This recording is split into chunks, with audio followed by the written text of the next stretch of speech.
هم مسیر. من میگویم یک لحظه بر اون طالبی پاکستانی میگویم، بر اون عرب میگویم، بر اون چچنی میگویم، بر اون تاجیکستانی میگویم تو برو در تاجیکستان جهاد کن، اون تاجیکستان را از چنگ روس خلاص کن. من بر اون عرب میگویم تو برو اون برج دبی را بزن، برای اون برج دبی را بزن. با پاکستانی میگم برای کلیسا از پاکستان برطرف کن.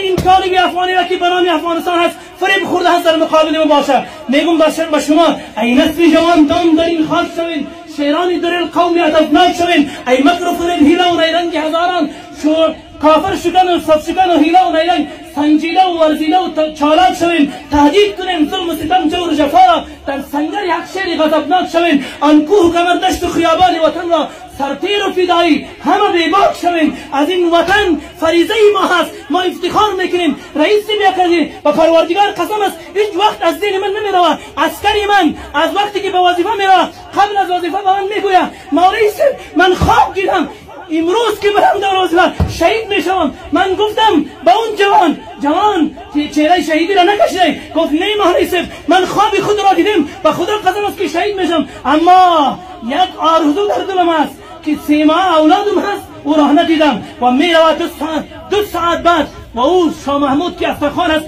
شهید میشم. خودش میبینه در خوابش که من شهید میشم و او افتخارانه به من میگوید و من مذاقشم میکنم که چهره شهیدی را نکشته، اما 2 ساعت بعد شهید میشم. من اون عسکرم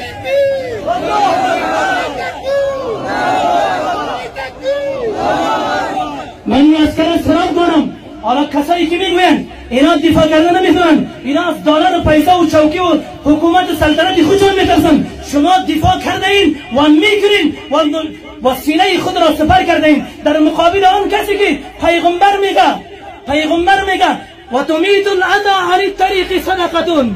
تو در مقابل آن جنایتی که مسیر راه را مسدود میکنه و راه را قطع میکنه بر مردم، در مقابل همچون جنایتکارا شما مبارزه میکنین و خون خود را فدای این وطن میکنین. جناب رسول اکرم صلی الله علیه و سلم میگه کسانی که راه را مسدود میکنن، کسانی که راه را قطع میکنن، اونها کسایی هستن که جنایتکارا هستن. اونها این کار خود را، این جنایت خود را جهاد ننامن، جنایت ننامن. اون جهاد نیست، اون خیانت هست، اون ظلم است که بالای مردم میکنه. همین کسایی که در مقابل شما پیغمبر میگه لا یحل لمسلم ان یروع مسلما، برای مسلمان جایز نیست که دیگر مسلمان را بترسونه.